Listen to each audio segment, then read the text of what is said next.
আসসালামু আলাইকুম বন্ধুরা, আপনারা যারা দ্রুত আরবি ভাষা শিখতে চান তাদের জন্য আজকের এই ভিডিওটি। আপনারা যারা নতুন আরব দেশগুলোতে আসতে যাচ্ছেন বা নতুন এসে পড়েছেন কিন্তু আরবি ভাষা জানেন না, তাদের কথা চিন্তা করেই আজকের এই ভিডিওটি তৈরি করা। অনেকগুলো গুরুত্বপূর্ণ আরবি শব্দের অর্থ দিয়ে ভিডিওটি বানানো হয়েছে। আশা করি আপনাদের সকলের অনেক ভালো লাগবে এবং কি উপকারে আসবে। তাই প্রত্যেকটি শব্দের অর্থ মুখস্থ করার চেষ্টা করবেন, ইনশাল্লাহ খুব তাড়াতাড়ি আরবিতে কথা বলা শিখে যাবেন। ভিডিও পেতে চাইলে চ্যানেলটি সাবস্ক্রাইব করে পাশে থাকবেন। আরবিতে রেজ্জা এর বাংলা অর্থ হচ্ছে ফেরত দেওয়া। বাংলাতে বলা হয় ফেরত দেওয়া, আরবিতে বলা হয় রেজ্জা। আরবিতে ফায়দা এর বাংলা অর্থ হচ্ছে লাভ। বাংলাতে বলা হয় লাভ, আরবিতে বলা হয় ফায়দা। আরবিতে খাসারা এর বাংলা অর্থ লোকসান বা ক্ষতি। বাংলাতে বলা হয় লোকসান বা ক্ষতি, আরবিতে বলা হয় খাসারা। আরবিতে হাদিয়া এর বাংলা অর্থ বকশিস। বকশিসকে আরবিতে বলা হয় হাদিয়া। আরবিতে গারামা বা মোকালামা এর বাংলা অর্থ জরিমানা। জরিমানাকে বলা হয় গারামা বা মোকালামা। আরবিতে রুকসা এর বাংলা অর্থ লাইসেন্স। লাইসেন্সকে আরবিতে বলা হয় রুকসা। আরবিতে সাওয়াক এর বাংলা অর্থ ড্রাইভার। বাংলাতে বলা হয় ড্রাইভার, আরবিতে বলা হয় সাওয়াক। আরবিতে আমেল এর বাংলা অর্থ শ্রমিক। বাংলাতে বলা হয় শ্রমিক বা দিনমজুর, আরবিতে বলা হয় আমেল।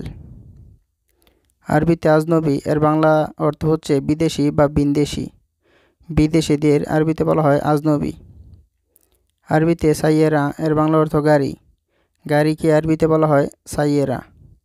আরবিতে তাইয়েরা এর বাংলা অর্থ বিমান। বিমানকে বলা হয় তাইয়েরা। আরবিতে তাস্কেরা এর বাংলা অর্থ টিকিট। টিকিটকে বলা হয় তাস্কেরা।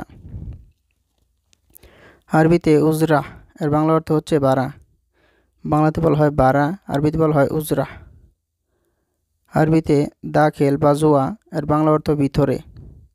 বাংলাতে বলা হয় ভিতরে, আরবিতে বলা হয় দাখেল বা জোয়া।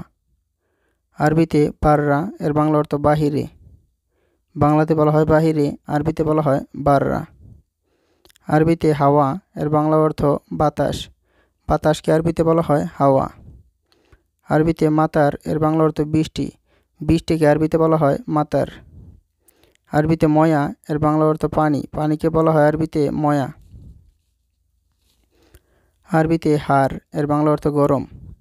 বাংলাতে বলা হয় গরম, আরবিতে বলা হয় হার। আরবিতে বারিত এর বাংলা অর্থ ঠান্ডা। বাংলাতে বলা হয় ঠান্ডা, আরবিতে বলা হয় বারিত। আরবিতে জিয়াদা এর বাংলা অর্থ বেশি। বাংলাতে বলা হয় বেশি, আরবিতে বলা হয় জিয়াদা। আরবিতে সোয়াইয়া এর বাংলা অর্থ অল্প। অল্পকে আরবিতে বলা হয় সোয়াইয়া। আরবিতে গেরিব এর বাংলা অর্থ কাছে। কাছেকে আরবিতে বলা হয় গেরিব। আরবিতে বাইত এর বাংলা অর্থ দূরে। দূরেকে আরবিতে বলা হয় বাইত। আরবিতে দুব্বা এর বাংলা অর্থ মোটা। বাংলাতে বলা হয় মোটা, আরবিতে বলা হয় দুব্বা। আরবিতে খাফিফ এর বাংলা অর্থ পাতলা। বাংলাতে বলা হয় পাতলা, আরবিতে বলা হয় খাফিফ। আরবিতে তরিল এর বাংলা অর্থ লম্বা। লম্বাকে আরবিতে বলা হয় তরিল। আরবিতে গেসির এর বাংলা অর্থ খাটো। বাংলাতে বলা হয় খাটো, আরবিতে বলা হয় গেসির। আরবিতে ইয়াত এর বাংলা অর্থ হাত। হাতকে আরবিতে বলা হয় ইয়াত। আরবিতে রিজেল এর বাংলা অর্থ পা। পাকে আরবিতে বলা হয় রিজেল। আরবিতে রাস এর বাংলা অর্থ মাথা। মাথাকে আরবিতে বলা হয় রাস। আরবিতে সার এর বাংলা অর্থ চুল। চুলকে আরবিতে বলা হয় সার। আরবিতে গাত্তা এর বাংলা অর্থ হচ্ছে কাটা। কোনো কিছু কাটাকে আরবিতে বলা হয় গাত্তা। আরবিতে আলাম এর বাংলা অর্থ ব্যথা। বাংলাতে বলা হয় ব্যথা, আরবিতে বলা হয় আলাম। আরবিতে মাদি এর বাংলা অর্থ গ্যাস বা গ্যাস্ট্রিক। পেটে যে গ্যাসগুলো হয় এটাকে আরবিতে বলা হয় মাদি। আরবিতে মারিত এর বাংলা অর্থ অসুস্থ। বাংলাতে বলা হয় অসুস্থ, আরবিতে বলা হয় মারিত। আরবিতে বতন এর বাংলা অর্থ পেট। পেটকে আরবিতে বলা হয় বতন। আরবিতে খারবান এর বাংলা অর্থ খারাপ। বাংলাতে বলা হয় খারাপ, আরবিতে বলা হয় খারবান। আরবিতে কয়েস এর বাংলা অর্থ ভালো। ভালোকে আরবিতে বলা হয় কয়েস। আরবিতে ইনসা এর বাংলা অর্থ ভুলে যাওয়া। কোনো কিছু ভুলে যাওয়াকে আরবিতে বলা হয় ইনসা। আরবিতে এর বাংলা অর্থ ফেলে দেওয়া। কোনো কিছু ফেলে দেওয়াকে আরবিতে বলা হয় এরমি।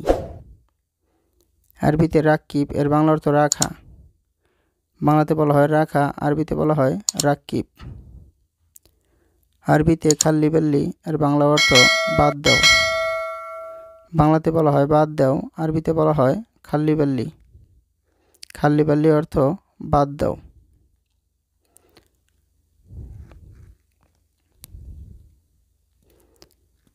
সম্পূর্ণ ভিডিওটি দেখার জন্য অসংখ্য ধন্যবাদ। নতুন ভিডিও পেতে চ্যানেলটি সাবস্ক্রাইব করুন। দেখা হবে পরের ভিডিওতে। সে পর্যন্ত ভালো থাকুন, সুস্থ থাকুন। আল্লাহ হাফেজ। আসসালামু আলাইকুম।